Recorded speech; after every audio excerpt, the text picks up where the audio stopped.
दोस्तों अभी हम बिस्फी प्रखंड क्षेत्र के एक ऐसे सरकारी स्कूल में मौजूद है जहां 1 क्लास से लेकर 12वीं क्लास तक के बच्चे को पढ़ाया जाता है और इस स्कूल की हालात ऐसी है। आइए हम आपको दिखाते हैं कि यहाँ की हालात और इस स्कूल की जो हालात है वो दयनीय है। यहाँ जो देख रहे हैं आप बना हुआ है, यहाँ जो है ये 12वीं यानी +2 की जो बच्चे हैं उसको जो है यहाँ पे बैठाई जाती है। एक ही रूम में न जाने कई क्लास के बच्चे को बैठने को मजबूर किया जा रहा है, सिर्फ और सिर्फ इसलिए कि यहाँ 1 क्लास से 12वीं क्लास तक के बच्चे को पढ़ने के लिए तो बता दिया गया, लेकिन उसके बैठने की व्यवस्था नहीं है। आइए हम आपको दिखाते हैं कि यहाँ की हालात क्या है। आगे आइए, यहाँ के हालात हम आपको दिखाते हैं कि इस स्कूल में, जिस स्कूल में 1 क्लास से लेके 12वीं क्लास तक के बच्चे को पढ़ाने के लिए कहा जाता हो और इस स्कूल में बैठने के लिए रूम नहीं है, भवन नहीं है, बच्चे के साथ कहीं ना कहीं खिलवाड़ किया जा रहा है। आज कहाँ है वो लोग जो कहते हैं कि हम इस क्षेत्र से जनप्रतिनिधित्व करते हैं, उम्मीदवारी करते हैं? आज उन लोग कहाँ हैं? ऐसे ऐसे लोगों की जरूरत है कि इस स्कूल में आइए और आप लोग आवाज उठाइए। आप आवाज उठाएंगे तो कहीं ना कहीं ये बच्चे जहाँ यहाँ पढ़ने आते हैं उसका जिंदगी संवर सकता है। लेकिन आप आवाज क्यों नहीं उठाना चाहते हैं? क्या आप सोचते हैं कि खाली मैं इस क्षेत्र का वोट लूं, इस क्षेत्र के जो बच्चे पढ़ने आते हैं स्कूल में उसके माता पिता हमें वोट दे? तो ऐसा कब तक चलेगा? बच्चे के जिंदगी के साथ खिलवाड़ किया जा रहा है। 1 क्लास में, 1 रूम में न जाने कई क्लास के बच्चे को एडजस्ट किया जा रहा है। ये दुर्भाग्य नहीं तो और क्या है। स्कूल की हालात हम आपको दिखाएंगे कि किस तरह से जो है पूरा दयनीय बना हुआ है और बच्चे की जवानी आपको सुनाएंगे कि बच्चे यहाँ क्या कर रहे हैं। लेकिन यहाँ के नेताओं को कुछ समझ में नहीं आ रहा है।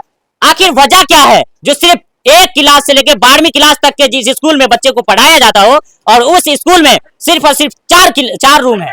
आखिर भवन बनना चाहिए कि नहीं बनना चाहिए? यहाँ के नेताओं किस धुन में सोए हुए हैं? क्या इस क्षेत्र के लोगों को दिखाई नहीं देता? अगर आप लोगों को दिखाई नहीं देता तो आज हम इस स्कूल की सच्चाई और हकीकत और इस क्षेत्र के स्कूल की हकीकत हम आपको दिखाने आए और आपको देखना होगा कि किस तरह से जो यहाँ गरीब परिवार के बच्चे सरकारी स्कूल में किसके बच्चे पढ़ने आते हैं। आप बताइए, कोई जनप्रतिनिधि का बच्चा आता है सरकारी स्कूल में पढ़ने? नहीं ना आता है। कोई नेता का बच्चा सरकारी स्कूल में आता है पढ़ने? नहीं ना आता है। पढ़ने कौन आता है? वो लोग, उसका बच्चा पढ़ने आता है जो गरीब परिवार का, जिसके माता पिता नेताओं को भर भर के, झोली भर के वोट देते हैं, उसके बच्चे पढ़ने आते हैं। लेकिन यहाँ के नेताओं को इनसे कोई लेना देना नहीं है। आइए यहाँ के हालात दिखाते हैं कि किस तरह से जो है इस गर्मी में एक रूम में ना जाने कई क्लास के बच्चे को एडजस्ट किया जा रहा है। आइए हम आपको हालात दिखाते हैं कि क्या हालात है यहाँ के। आगे आइए।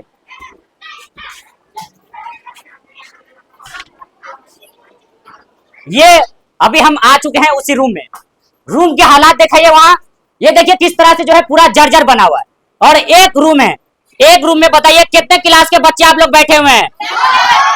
7 to 8। अब बताइए कि एक छोटा सा रूम, इसमें 2 क्लास के बच्चे बैठ रहे हैं। इस रूम की हालात देखिए साहब। स्कूल में जब हम आए तो इस स्कूल में खेलने से लेकर पढ़ने तक का सारा सामान यहाँ है, लेकिन लग नहीं रहा है। वो इसलिए कि यहाँ भवन नहीं है। भवन बनने की जरूरत है लेकिन भवन बन नहीं पा रहा है। आखिर क्यों? क्या वजह हो सकती है? ये देखिए किस तरह से वहां पूरा जर्जर बना हुआ है। वो कब गिर जाएगा पता नहीं। कहीं ना कहीं बच्चे के जिंदगी के साथ यहाँ के जो नेता है, यहाँ के जो जनप्रतिनिधि हैं, सरकार सिस्टम में बैठे लोग खिलवाड़ कर रहे हैं। क्या आप लोग नहीं चाहते कि हमारे स्कूल में भवन बनना चाहिए? बनना चाहिए कि नहीं?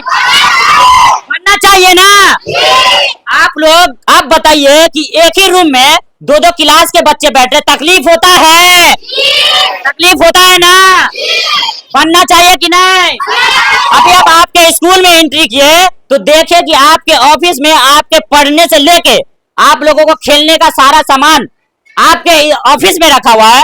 वो इसलिए रखा हुआ है कि आप लोगों के यहाँ जगह नहीं है, रूम नहीं है।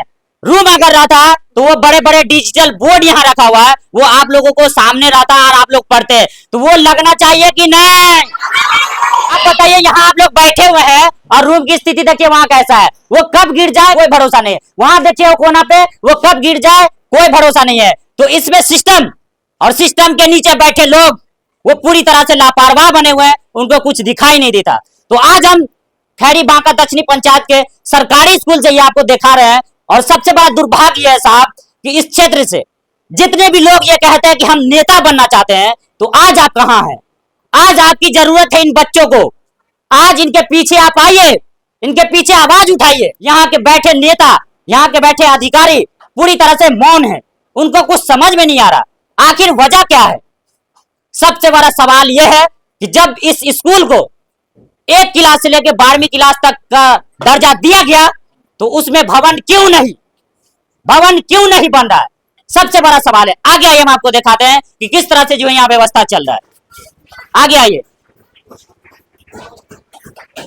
ये देखिए यहाँ 12वीं क्लास के बच्चे को, मतलब +2 के जो बच्चे हैं उनके बैठने की व्यवस्था यहाँ की जा रही है। इसके हालात देखिए साहब, ये हालात देखिए, आप अंदाजा लगाइए कि किस तरह से जो है बच्चे यहाँ बैठते होंगे।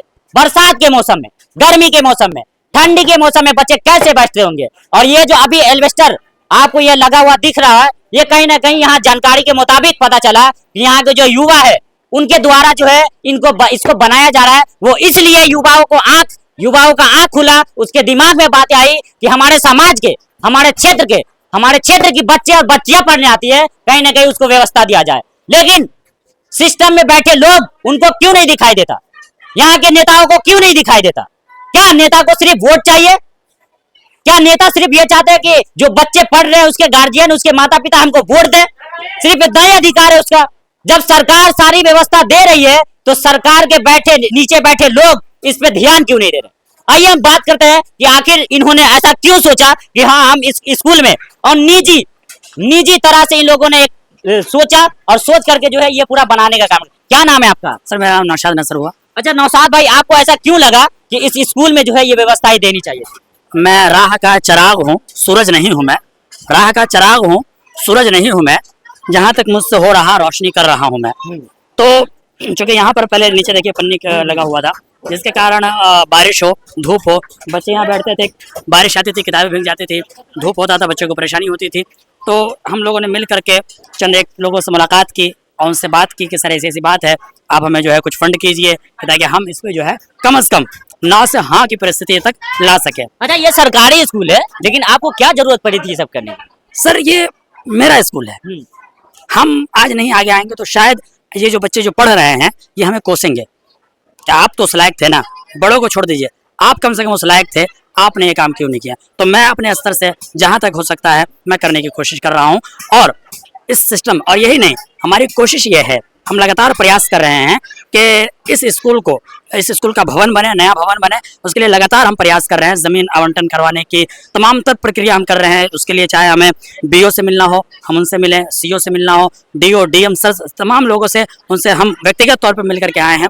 और इसमें कोशिश ये है कि जल्द से जल्द ये काम करवा सके सिस्टम में बैठे लोगों से। बताइए ये कितने क्लास से कितने क्लास के बच्चों को यहाँ पढ़ाया? यहाँ 1st to 12 है, यानी पहला से लेकर 12वीं तक के बच्चों को निजी तरीके से जो है अपना निजी पैसा लगा के जो है लोग काम करवा रहे हैं। शुक्रिया आपका कि आप यहाँ आए और इन खबरों को जो है आप ये कर रहे हैं। सबसे बड़ी बात है कि आप चौथे स्तंभ का काम कर रहे हैं, ये मुझे बहुत खुशी की बात है। नहीं तो बहुत सारी ऐसी मीडिया आती हैं जो इन सभी पे आवाज़ नहीं उठाती है, और आप उठा रहे हैं, इसके लिए हम धन्यवाद कर रहे हैं। मुझे अफसोस होता है, पश्चाताप होता है कि 1 से लेकर 12वीं तक, मतलब 12 तक का क्लास है, ठीक है, और यहाँ करीब 20 से 25 टीचर हैं, और वो लोग आते हैं अब बैठ के चले जाते हैं। जो कि बहुत सारे ऐसे टीचर हैं जो BPSC करके यहाँ आए हुए हैं, जो कि वेल एजुकेटेड हैं। उन लोग को ऐसा भवन नहीं मिल पा रहा है, 1 से 12 तक का भवन मिल जाता जिससे वो बच्चे को पढ़ा पाते हैं। तो ये दुर्भाग्य की बात है, यहाँ के लोगों को आना चाहिए और कदम से कदम मिलकर जो है भवन का निर्माण करवाना चाहिए। और जितना यहाँ पे जमीन है उस हिसाब से जो है 1 से लेकर 12 तक का माहौल नहीं है। इसके लिए जो है गांव के लोगों को चाहिए कि गांव में बहुत सारी सरकारी जमीन है, वहाँ पर वह बच्चे स्कूल को स्थानांतरित किया जाए, वहाँ बड़ा प्ले ग्राउंड बनाया जाए, बच्चों को खेलने का जो ग्राउंड है वो हो, जो यहाँ जो सामान आया हुआ है, खेल का सामान है, एक्सपेरिमेंट का सामान है, साइंस वगैरह का डिजिटल बोर्ड है, वो लगे और जो उसका फ़ायदा उठाए। इसी तरह से हम जब तक शिक्षा में काम नहीं करेंगे तो हमारा देश कैसे विकसित होगा, गाँव कैसे होगा, समाज कैसे होगा। तो मैं बस सभी से यही विनती करूँगा, जो हमारे गाँव के जो भी लीडर हैं और जो भी गाँव के जो अच्छे लोग हैं उन लोगों को मैं रिक्वेस्ट करूंगा कि आप बढ़ चढ़ के इसमें हिस्सा लें, और जो नौजवान इसमें भाग ले रहे हैं उनका हौसला अफजाई करके सरकारी स्कूल को एक्सटेंड कीजिए, आगे बढ़ाने का काम कीजिए। सरकारी स्कूल तो है, लेकिन स्कूल भी तो हमारे मुल्क के और बच्चे भी हमारे मुल्क के हैं। बिल्कुल। तो मुल्क बच्चे पढ़ेंगे तो मुल्क ही तरक्की करेगा, और इसको पढ़ने के लिए सहूलत होनी चाहिए जो कि मौजूद नहीं थी और अभी भी मौजूद नहीं। अभी तो फिलहाल के लिए ये नौशाद साहब करवा दिए हैं, अल्लाह इनको जज़ाए खैर दे, और इनके साथ भी और लोग थे, अल्लाह सबको बदला दे।